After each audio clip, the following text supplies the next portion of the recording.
Hey, Cleaning Nation, Mike Campion here with John and Sammy Hooker. These guys started HCI Janitorial in 2020, and they've been serving commercial clients in Tacoma, Washington ever since. They are here because we've been working together for like a year. Is that right? Give or take? Over a year. Yeah, so I met them give or take a year ago. And on calls and at events and stuff, they're always, I don't say quiet, but just like, they don't like jump out and say stuff. And then I think it was a couple of weeks ago, they were like shared where they're at and what's happened. And I was like, wait, what? So I should know these things. But anyway, I was like, you got to come on and tell their story. So that's really what we're going to do. I love having real live owners of cleaning companies on because we can coach and preach and preach. And, some of it sounds this, some of it sounds that. But when we have real live people that are doing it every day, you can be like, well, maybe Mike's full of crap, but hard to say John and Sammy are full of crap. And for those of you guys joining on YouTube, because they're both semi-male names, could go either way. The half good looking dude on the left is John, and then the very attractive young lady on the right, his bride, is Sammy. And then the smelly dude on the bottom, that'd be me. So let's get this party started. You guys, and I know background wise, John has been kind of doing something janitorial wise for many, many moons, but they officially started like big boy, big girl capacity back in 2020. Give us just a quick little how you guys both got into the business and then what had happened. Because a year ago, I don't think he came to me because everything was crushing and kicking butt. There were some issues like just give us a quick how you got in the business and what the issues were that were like, all right, we got to do something different. Sam and I actually met in real estate and she needed some extra cash. So she asked if she can clean like a facility for me. And then we ended up just getting together and then taking the company from there and restructuring. So which happened first, the dating or her saying, hey, can I clean first? Can I do a side job for you? Funny. So the cleaning first. I was a real estate broker and I just started out, wasn't selling many homes in Seattle. It's very competitive there. And so I learned that he had a cleaning company where he hires people for some extra cash at night. So I was like, oh, I can clean. Well, that's not hard. So I went and asked him for a job and he gave me a job. So how long before a regular job turned into like full on sexual harassment? What? Yeah, I think, I don't know. Yeah, a few months That's after that. a few months. Yeah. Sounds like pretty dang quick.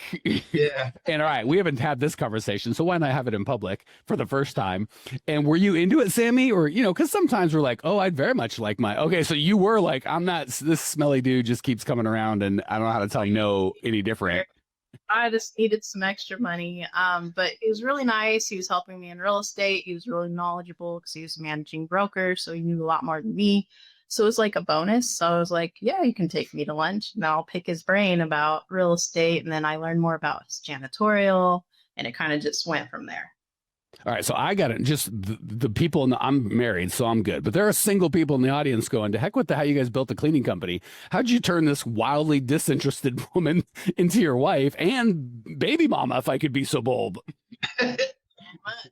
Honestly, I'm not sure. If it wasn't for her mom, I'm not sure if I would actually be with Sam, honestly. All right, so word to the wise, go make sure mama likes you and then just work your way down. Yep. All right. That is, sorry for those of you who came for coaching and cleaning companies. That's just wildly fascinating to me, but had to loop you guys in for a minute. Next event, we're diving deep into that. We won't record it, but I'm going to get the full skinny on how that all transpired. Okay. Oh, and also for those of you guys that are not on YouTube, or if you are on YouTube, if you look at them together, I can vouch they make cute babies. They had their little baby at the last event. I was like, y'all need to make more babies. This looks so goddamn cute. So good combination there. Okay.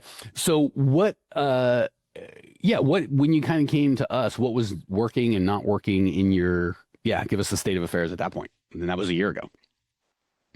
I mean, nothing was working, honestly. Like we were working. So what was working was John and Sammy. And what was not working? Yeah, no time. We were just working. Sam's mom used to make fun of her, like, hey, like, when are you gonna stop cleaning those toilets? Pretty much. But yeah, I think in like 2023 we were only doing less than 10 grand. And yeah, per month. Yeah, total revenue in the business. And then we just didn't have clear direction. yeah, we didn't have clear direction on We anything. were working really hard, it felt like, but just not growing. I don't know. Yeah, we were spending money in the wrong places for advertising. I didn't know our books very well at all. I would say they were definitely more than squishy. But yeah, otherwise we didn't have a clear direction. And mindset was big too. You know, I had to change my mind and understand the stories I was telling myself in order to, you know, grow to where we are. Gosh, so I have 1,000 questions, but we'll start with one. I love the mindset stuff. What belief, if one or two beliefs that you feel like was a core belief that you held before that kept you stuck both financially and physically cleaning in the business, and what belief did you replace it with? Or, you know, one or two main beliefs either both of you can go, did you replace it with that helped you get to where you're at now? I think, like you said before, even my own mom, like a lot of friends and family were like, girl, you left a real estate broker position to do janitorial. And I seen the vision, like he made good money just cleaning these little offices. And I was like, wow, this is not a lot of work if you did it right and you could just profit from it. Real estate is hard. You're out there showing houses, opening doors. It's a lot of paperwork. And so I feel like my mindset went from just like, we're not just cleaners or janitors. It's like we're out here changing lives. It was really like the CEO mindset and taking that on. That made the biggest difference. Shout out to Suzanne.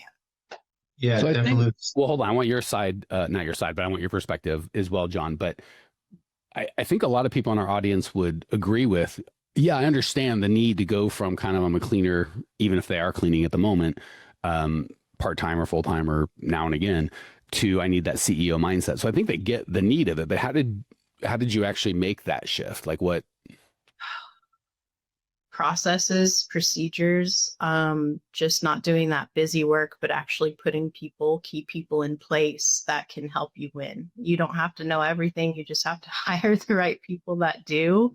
And like the accountant we have, he helped us get our books right. So we're not struggling just doing all the numbers all night, like arguing about what we need to pay for marketing and not, that kind of stuff. It just helps you get up here, like at the top, and looking down at your business rather than fumbling through it, if that makes sense. Much, much clearer. John, what were you going to say?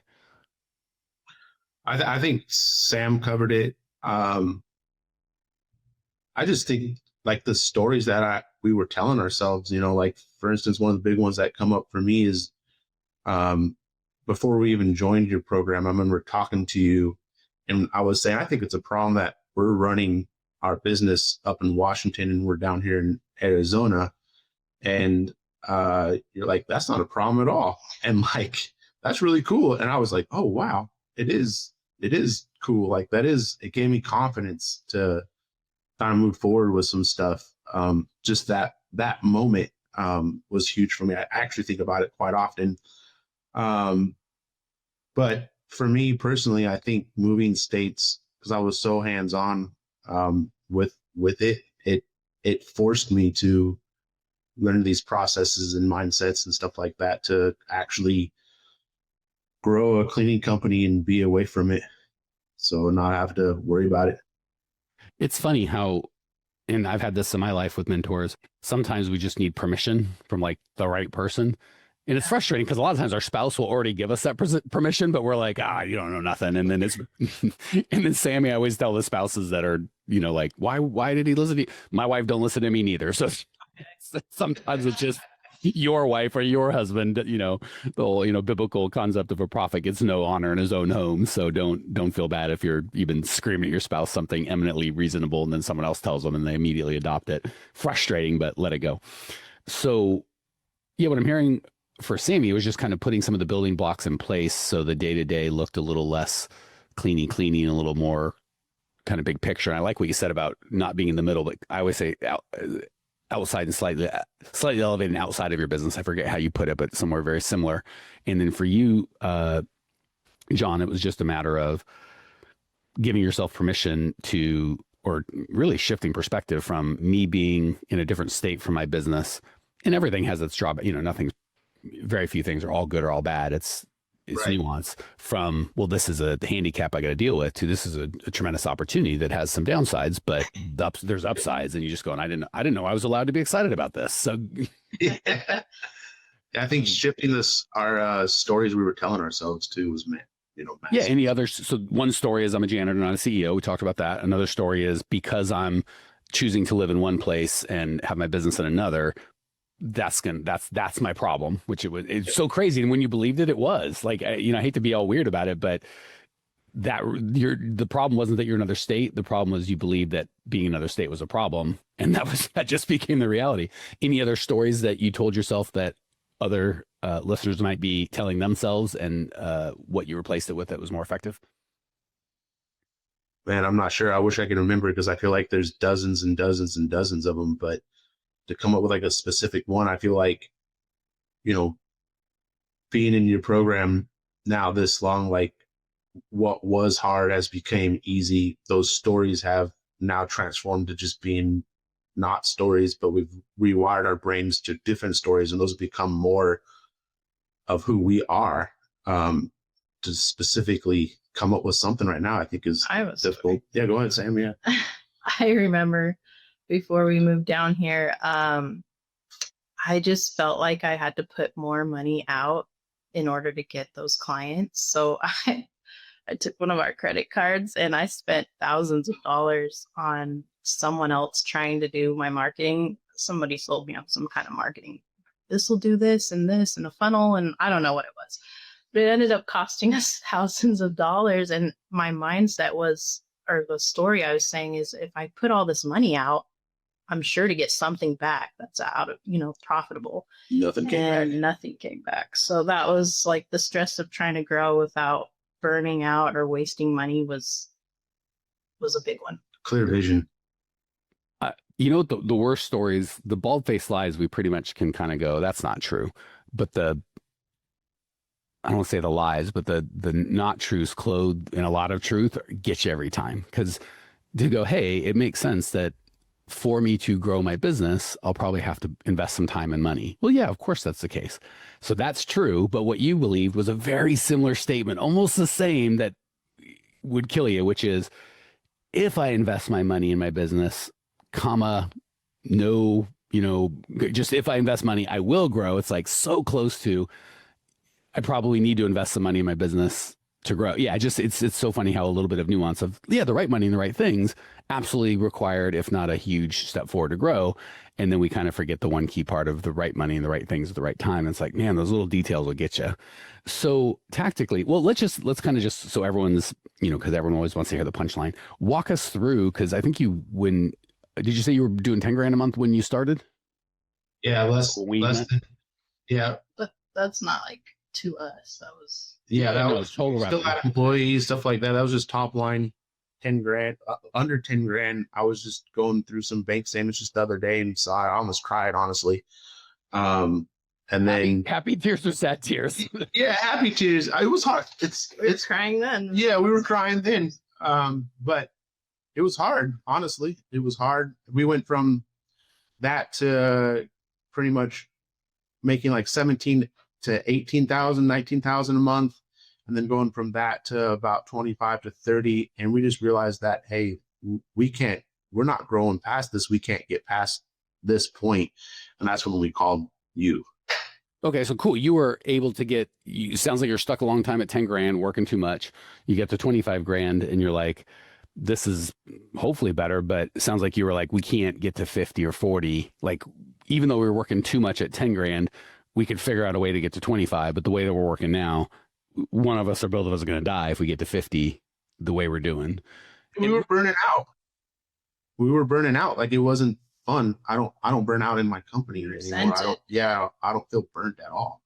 Which is funny when you're like doing 100 grand a month, you're like, oh, that's easier than 25. It's like, well, it really depends. And again, that's a belief, right? Because it's like, well, if 10 was miserable and 25, I'm about to die, 50, I'll be dead. And it's like, or we could get to 100 and it could be freaking amazing. It's just, we can't do it the same way that we're doing it now, right? The difference between you and me trying to pick up a the front end of a car to change a tire and then hurting our backs, and Sammy coming along with a jack and going, well, if you keep doing the way you're doing, you're going to hurt yourself. You can do it differently. Real quick, small question. When you went from 10 to 25, how did the amount of time that you're putting, did that go up, or was it just the stress? And did you make more money? Because there's a lot of guys out there doing 10 now that are like, I know I'm not making money now, and I'm working too hard, but when I get to 25, then I'll be able to hire everybody and I'll be rich. And that doesn't always happen. What was your experience from the 10 to 25 part before we got together? I would say, of course we were making more money in our pocket, but like not a ton more. So it's not 2.5 times, like, because 25 is 2.5 times as big as 10, whatever you're making at 10, like 50% more, 20% more, 200% more. Give me an idea of like something like, 50% more, 35, 50% more. I couldn't tell you because my books were too squishy. So you don't even know, but it felt like, yeah, I know I could afford a little bit more, but I wasn't really sure. So it's like, we weren't struggling as hard at that point, but it was definitely still a struggle, 100%. So yeah, we only had to worry about every other payroll getting made as opposed to every payroll getting made at 25K versus 10K. Yes, correct. Yeah. All right. So it's scary when you get help or do anything different, whether it's getting help or not, you got to spend money, you got to trust someone else. They're going to, obviously the things that you're doing are working. So by definition, to get a different result, anyone that's going to help you is going to ask you to do something different, which is scary. What got you from a general sense of, I know I should do something different, we're not happy, to whatever, even if it's hard or expensive or scary or whatever your fears are? What kind of got you over that hump? And did one of you come first? Was one of you like, we can't live like this, we got to go? All right. For those of you on the podcast, we got one finger from Johnny going right to Sammy. All right, we'll let Sammy go first. How did that feel and experience for you? And then John, how did you kind of get pulled across, other than her feminine wiles, of course? I knew I didn't want to go back to a 9 to 5, or I could have went back to real estate. I mean, it was something I knew and we were good at, but it was almost feeling like that's just another job. Just for us, that's what it felt like. And so he was talking about, maybe I'll go be doing security or something, you'd say, or like, we were really discussing on just trashing this whole company. It was stressing us out. Our marriage, our kids were like, stop talking about it already kind of attitude. So it was affecting my whole household. And I was like, I need help. And we had gotten to a point that we were so low in funds trying to make payroll. We were DoorDashing. And that's how we started listening to your podcast. Really? We were there so long. Yeah. I was like, let me just find someone that knows more than me.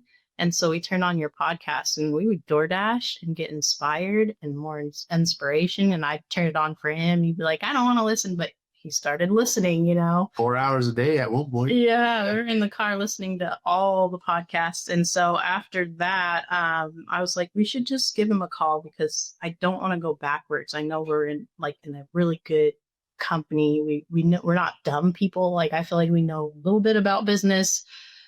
So we ended up giving you a call, and that was like our one last Hail Mary kind of thing. So it was that or get a job.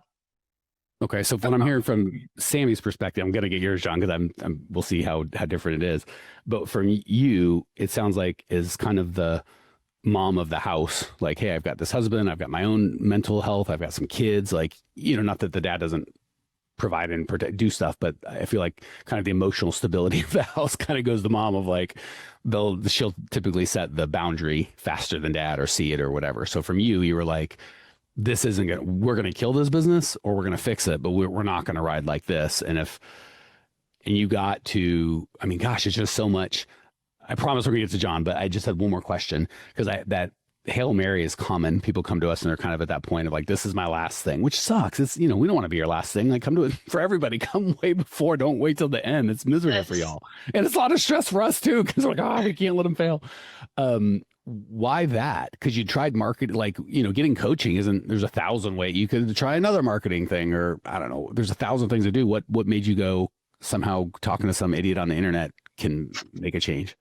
The things you were talking about was exactly my pain points. Like, you were talking about the systems I needed to create. You were talking about getting paid before I do the work. Like, just the simple stuff I knew was probably right in my mind, but just needed to figure out how to do.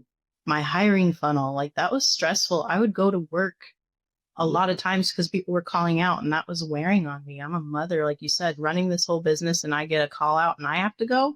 Yeah. Like, oh, that was not good nights. So I feel like that those systems you were talking about were exactly what I needed, and I didn't know how to do it.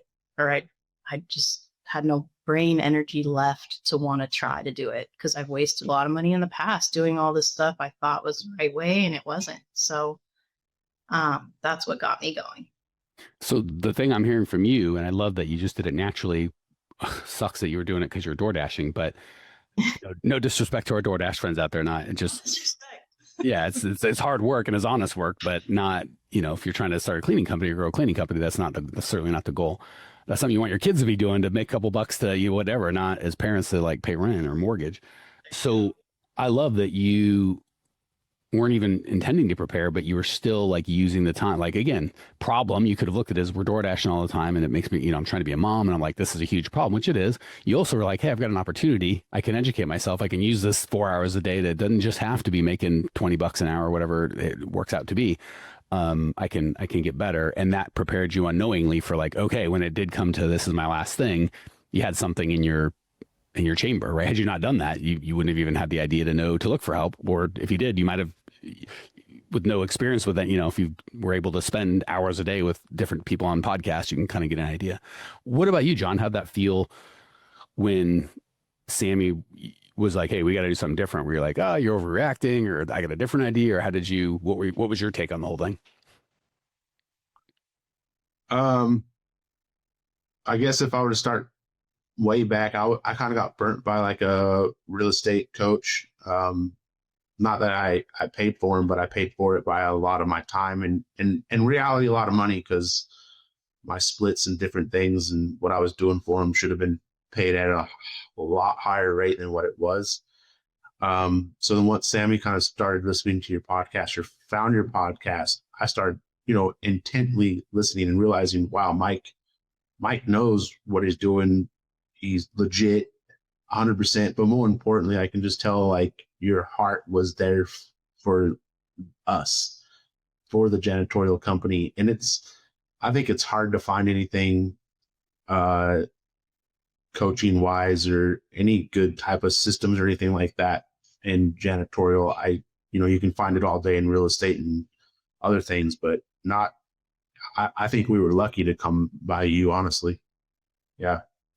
Well, and just to be, so my head doesn't get too big, John and Sammy are bright people. And I think lots of competent coaches could have helped you guys. You really, it frustrates me because I only know you as, not know you, I only remember you as now you. So when I'm hearing about these guys, I'm like, I don't even remember those guys. Like as you're telling me, like, I'm like, oh yeah, that was like, but again, who you've been, I think is really over the last year changed so in such a big way. I'm having to like force myself to vaguely remember, like almost like different people that I knew before. And it's wildly different.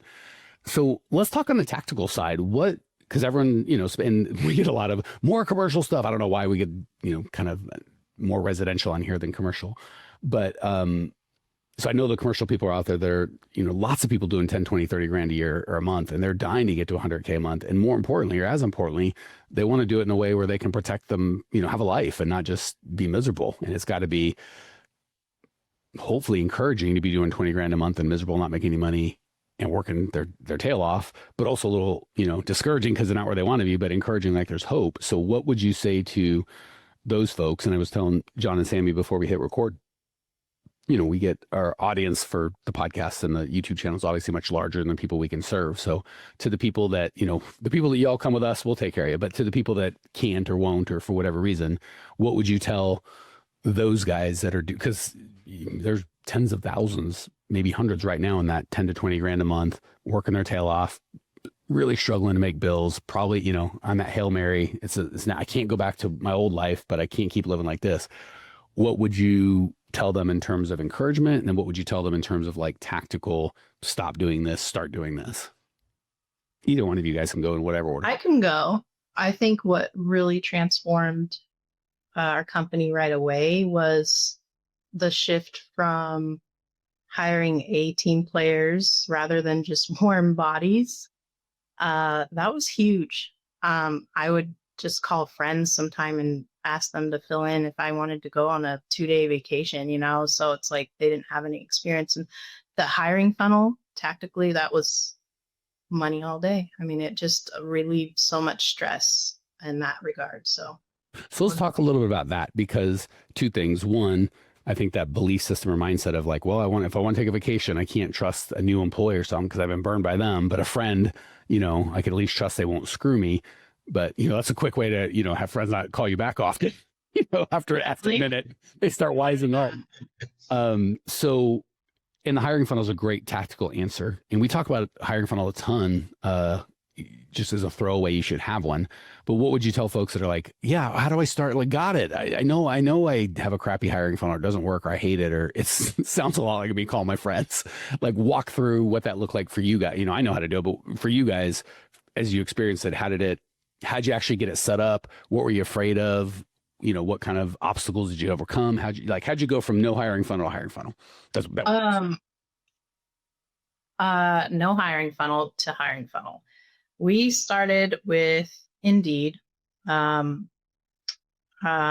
just put out ads for all of our locations, started hiring. I started getting a really good interview process going down. And I think that was one of my fears, was like, what if we get all these jobs and don't have enough people? So I was really on top of the hiring funnel, but now it's like, now I need more jobs because I have great people.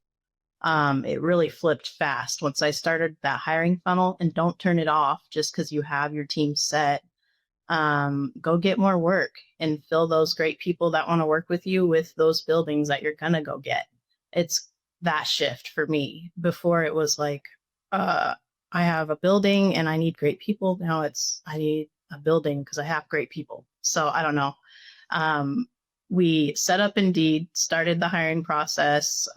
We do the group interview, which is great. Now I have my employees doing it. The second interview is a one-on-one where they just discuss all their questions, what shifts they're looking for, when they can work, all that kind of logistics stuff. And then the third interview is we shake hands and meet at the location, and I see how they move and groove. And if I like them, they like me, we'll sign right there. If it's something that we feel isn't a good fit, we'll just leave and part as friends. So this little structured hiring funnel has changed our whole business. It's made it so people are calling me constantly asking for work, not the other way around. We get referrals all the time now. All the time. I have people saying, can my friend come work? She really wants to know like how to get on with your company.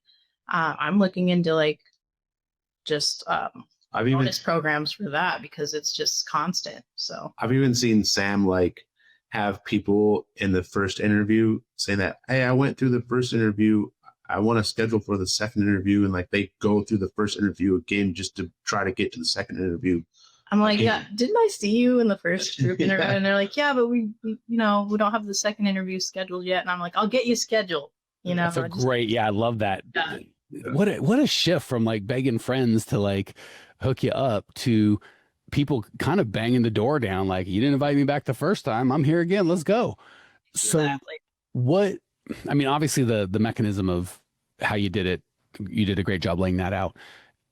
From what I'm hearing, especially when I hear, oh, we get a ton of referrals and the people are staying and, the vibe's better. How did you change? I've got thoughts, but I want to get it from you. Sounds like not just did the quantity of people willing to come went up, which is huge, right? If you don't have enough people, you can't do it. But it sounds like the quality went through the roof. Was that just that? That doesn't sound like an interview process thing.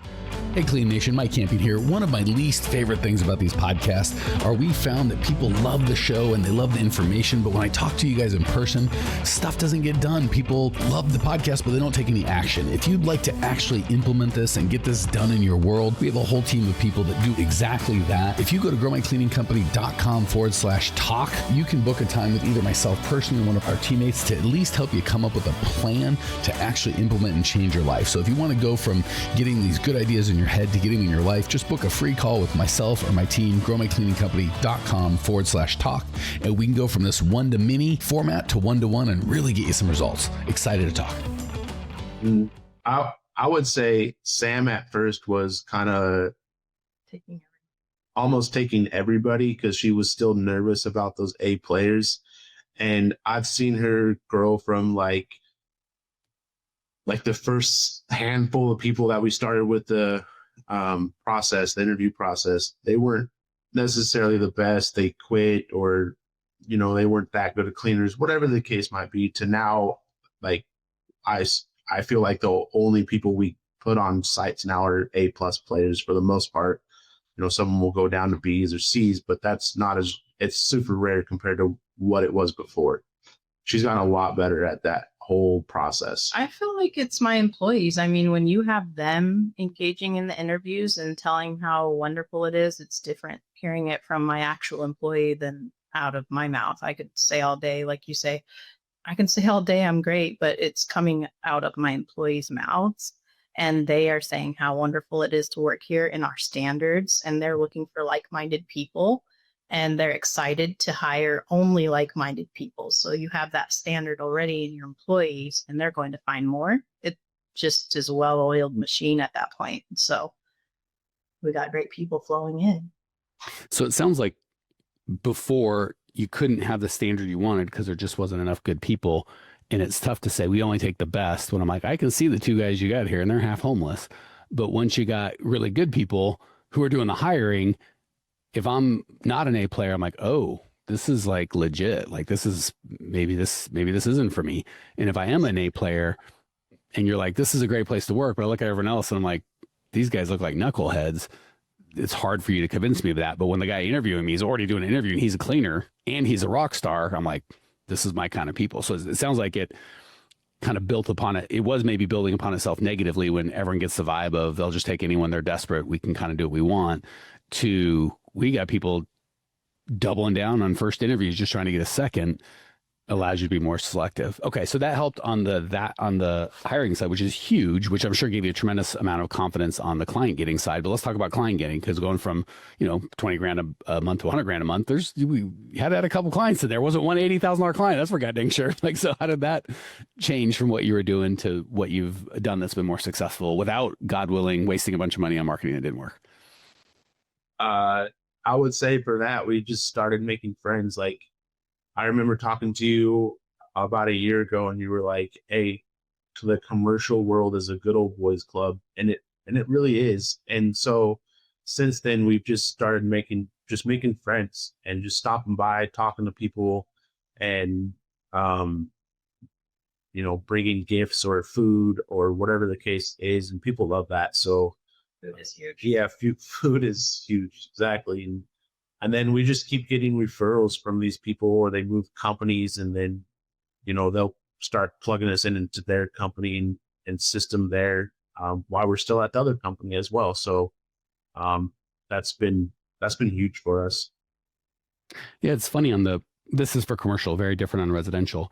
Again, on the podcast, people are like, why don't you talk more about commercial and like how to get business stuff? And it's because it's not that long of a subject. It's a simple process, but it's not easy. So the good news and the bad news is we coach all of our people to do the same, build relationships. Like it's not, we all want, like on the residential side, it's nice because you can put out an ad, you get a lead, they turn it into a little $300, $400, $500 a month client. All happens within like 31 hours. It feels good. On commercial, we want that same thing. But the reality is the guys and gals that are already doing RFPs and RFQs, it's a cattle call and they're kind of going low price and it's a bear to get them. And you kind of just got to wait. Maybe you get 3 of those this month. Maybe you get none. There's really not a lot of control. So that really building relationships is just so not sexy. And it sounds too easy when you tell people that. And I think it's the lack of instant gratification. Like, with residential, I'm like, you give me $1,000, $2,000, we'll get you some clients, this month. With commercial, it's like, when will I make some money? I'm like, don't know. I know it'll be for sure within 6 months, like 90% within 3 months. But next month, I don't know, 20, 30% chance. 2 months from now, 50-50. Like it just kind of works its way up and people just, they don't want to do it. And it's like, they'll do it once or twice. And then good news is, so that's the bad news. Good news is your competitors won't do it either. So if you're just the one that can build a relationship, which takes time, like I want to get married. Like, can I date? Can I marry? I want to have kids. Can I get that done by next week? It's like, sure. If you're not particular on the wife that says yes, or like, if you're willing, yeah, but you won't like it. And yeah. So how did you, because we coach the same thing to everybody. How did you get through, or did you maybe get, I don't say get lucky, but really month one, even if you do you're the best student and we're the best coach, month one's luck, right? People get new clients all the time, but I wish I could be like, yeah, it's because we helped you. It's like, yeah, it helped, but you could not and be doing a great job, and you could be doing an iffy job and get a new client. There's just a lot of luck. But 3, 6, 9, certainly 12 months in, there's very, very little luck involved. So what did you do in terms of building relationships, and how long did it take you to get your first win, and what kind of kept you moving forward when you really didn't have any evidence that it was working? I would say it took, honestly, like the first win close to like 5 to 6 months. Honestly, Long time out. not like some small, like what we, I guess, would consider smaller stuff. But then it took, like I said, about, 4 to 5 months by the time we signed like a larger contract that was close to like a $300,000 a year contract. So I emphasize, sorry, that it probably took that long because I'm in charge of marketing. we had to fix a lot of stuff. Yeah.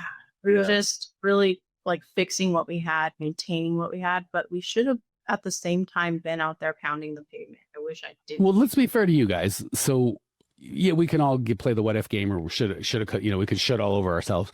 But from the time you started the marketing, so I get if you're like, well, we worked together for yeah, but we don't want to count like the months. If you weren't working on the marketing, that doesn't count as, because you're not getting discouraged, you're not getting clients. You're like, I know I'm not. I'm working on the finances and the hiring and all that other good stuff. So when you started the marketing, what did you do? How long did it take you to get your first client? And did you get discouraged between that?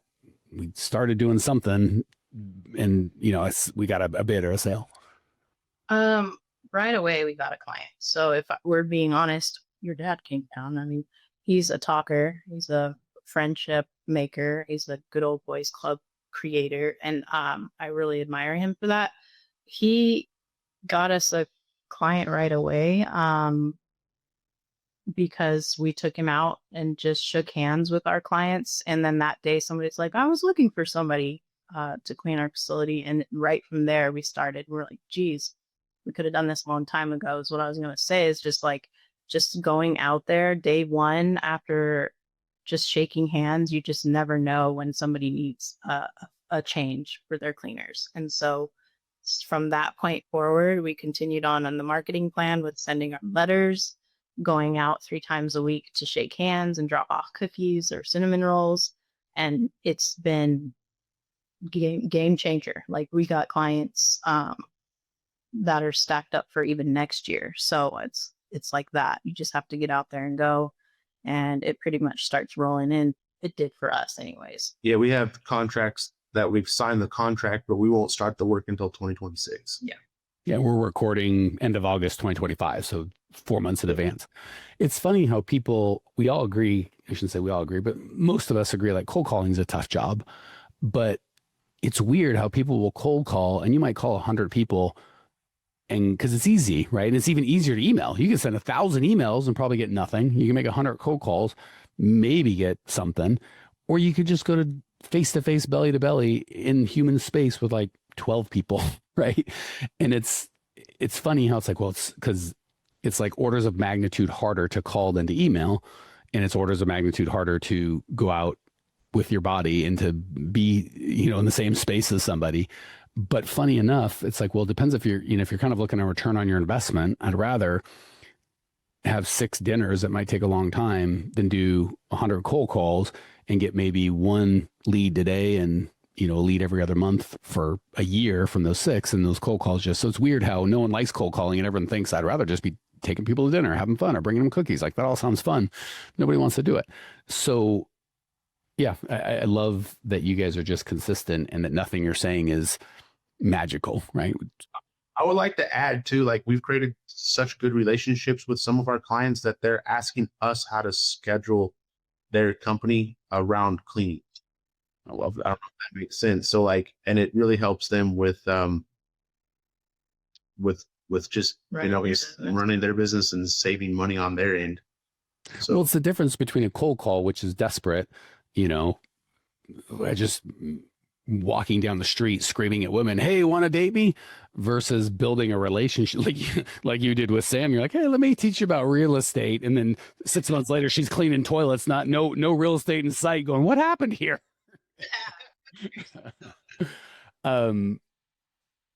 So another benefit of just building that relationship is what I'm really hearing you say is you have a consultancy relationship with your clients, not they throw nickels at you and say, "Dance monkey." Like they call you. What do you think? What's your head on this? Can we have a conversation like adults? Yeah. Very much. They're asking me when they should do windows, when they should do this, or how often they should clean floors or whatever. It doesn't matter.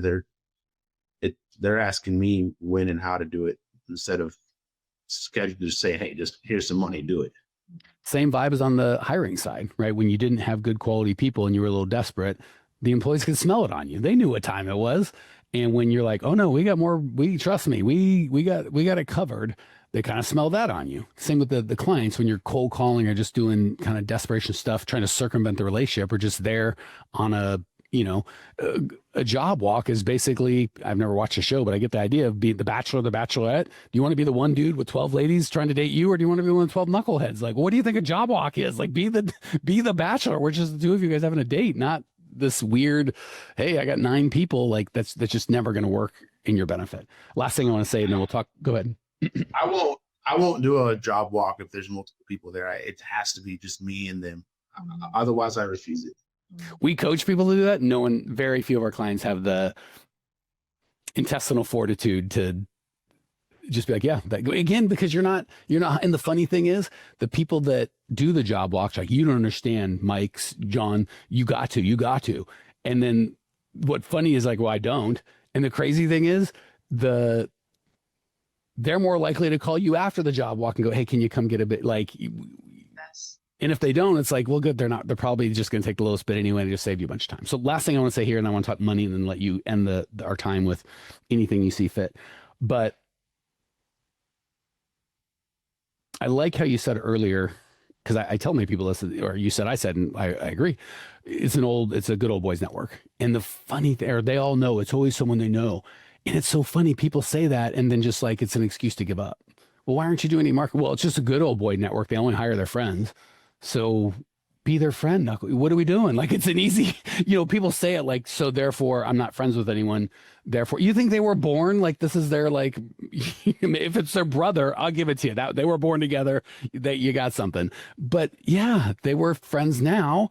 And at some point in the past, they weren't friends. But again, there's just that instant gratification. If I got to build a relationship, and God forbid it takes me 6 months to get a contract that might be worth $300,000, which is $1 million lifetime value if they stay 3 years, and a multi-million-dollar relationship, people are like, "Yeah, 3 months, 6 months, and there's no guarantees, I'm out." But then they go spend a bunch of money on marketing that doesn't work, and they're okay with that. All right, rant over. Last piece, I just want to get your feet, because there's really 3 big things, and we've covered 2. One is how to get the talent and all that, and obviously we get to talk to hours on that, but we did what we can in the time we have.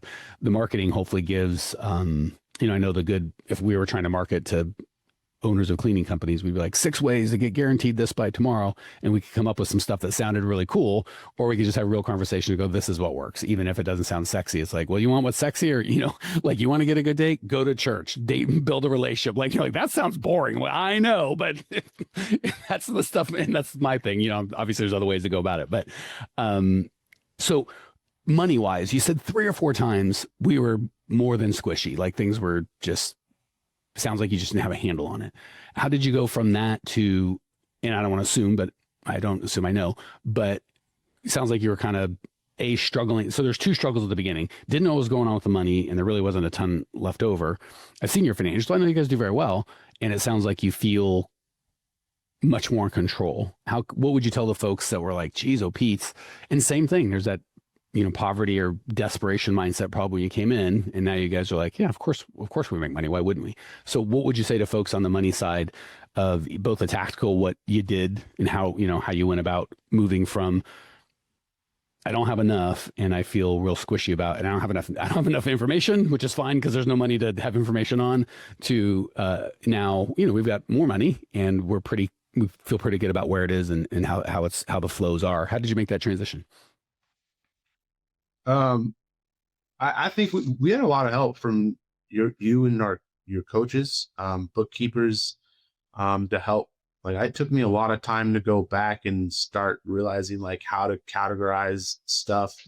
What even were COGS? I wasn't even sure like what a COG was, and how to calculate that. Also like what percentage should be like just spent on just whatever,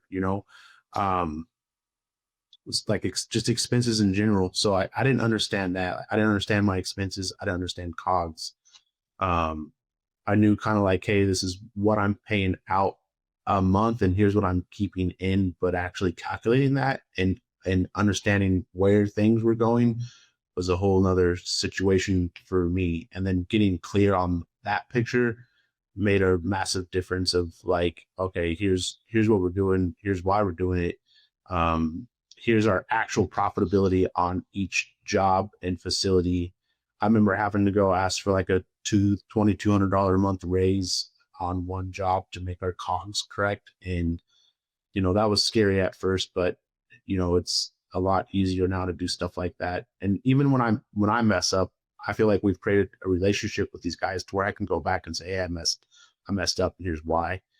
But yeah, I think going from squishiness to not squishiness, I was doing cash bookkeeping as well. And I learned, what do we do? Accrual, baby, accrual. Yes. Thank you. Accrual bookkeeping. And it just helps with like understanding what is coming out per month rather than what's coming out this month, in this month, out the next month, so on and so forth. It's been big for our company. So let me give a quick definition just for everybody listening. COGS, for those who are like, well, I don't know what COGS are. Now he's all proud that he knows. Well, I'd like to know. COGS is just short for cost of goods sold. And another word for it would be direct cost or variable cost if you want to get super fancy. And it's basically just the actual direct cost to get the job done. So it's like 95% of it's just going to be your payroll for your cleaners and then a little supplies or maybe workers' comp or just anything where, if you don't have any hours, it costs you nothing. And it's just basically what it costs to get the job done. Everything else would be overhead. And then what's left over after you paid to get the job done. If we're in a service business, so COGS would be what it costs to do the job. In a product business, it'd be what the product costs. If you're selling cars, my COGS for the $20,000 car would be 20 grand. If I sold for 30 grand, there you go. So that's COGS. And then what was the other term that you mentioned? Oh, accrual versus cash. Don't need to get way into it, but certainly when you're smaller, doing 10, 20 grand a month, almost every accountant, sadly, that says they're accountant doesn't even know the difference or understand the difference between cash and accrual. And if they do, it's easier. They think it's easier to do cash and they just tell you that's what you need. Once you get past 40, 50 grand a month, you need accrual. The big difference is cash is just what it sounds like. Here's how much money came into my account this month. Here's how much left. And there's information there. But accrual is how much money you accrued, both in debt and money. So like say John did, or these guys did a job for $30,000 and their payroll was $15,000. Well, they'd accrued $15,000 of payroll, which maybe left their account this month.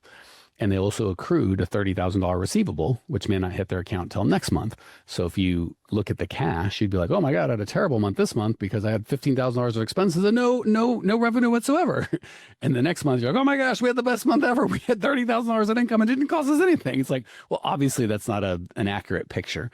So accrual is just a way of accounting. So the 30,000 and the 15,000 are both in the same month. Sounds super complex, but the big picture I'm hearing, and then I have another follow-up question, then Sammy can say, and then I'll let you guys end however you want. But how did you, I'm just even hearing you now, I'm hearing old Johnny going, I don't like the numbers. I'm afraid of the numbers. I'm not good at numbers. Please don't make me do numbers. And now you don't have that at all. You've got a very confident, like, yeah, I got it. You're throwing around words like cost of goods sold, accrual, like a boss. Like, how'd you get from scared Johnny to like, yeah, I got this. I'm like real big boy business owner Johnny. Man, just learning like what goes into COGS. So just calculating the COGS in general. So once I learned that was like, I feel like I took off. I started, adding decimals to my sheets and instead of just round numbers and, man, just that. It was just learning the process of it made my confidence go way up. And learning what I was actually making off of each job, that was massive in itself. And once I figured that out and figured out how to like what I needed to be per hour on my job sites, that was huge too. So I started bidding more correct rather than just like, well, I think I'm at $45 an hour, $30 an hour. And I think if I do 5 hours here, I'll make money. No, I couldn't tell you how I even sometimes got to that point or what the job would actually cost. But once I understood the back end, the cost of goods sold and what our expenses were, it made my confidence go up. And putting all that together to come up with a final price per hour was massive. So what I'm hearing, and we've got, you guys have been so generous with your time. So we'll jump here in like 60 seconds. So I'm going to let you guys each have a final thought you'd like to share. While you're putting that together in your mind, what I just heard, what I want to encourage our listeners is what Johnny didn't say is I spent 50 hours becoming an expert at all things accounting. He just kind of dove in and got a little bit of information, and that gave him more confidence, which made him interested in more information.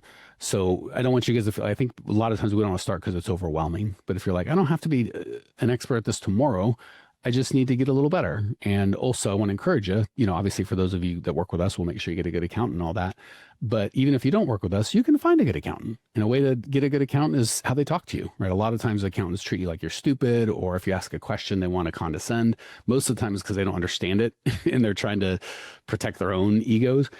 Get an accountant where you can ask a question and they, just like we're talking, right? The way John just laid all this out wasn't condescending or, hey, dummy. He was just like, very casual, very human to human. I would learn from him. I'd be like, okay, this guy knows what he's talking about. And he's not trying to be a jerk about it. Like so make sure you get an accountant that speaks to you in a way that you're like, oh, that makes sense. If you feel like you're feeling stupid, we blame us. It's typically the jerk we're talking to on the accountant. Get it over an accountant. Okay.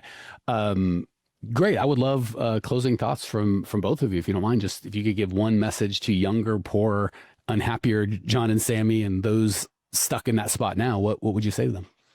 I was her last year. If we can do it, going from DoorDashing and listening to your podcast just to eat to making over $100,000 in revenue a month, I believe anyone can do it.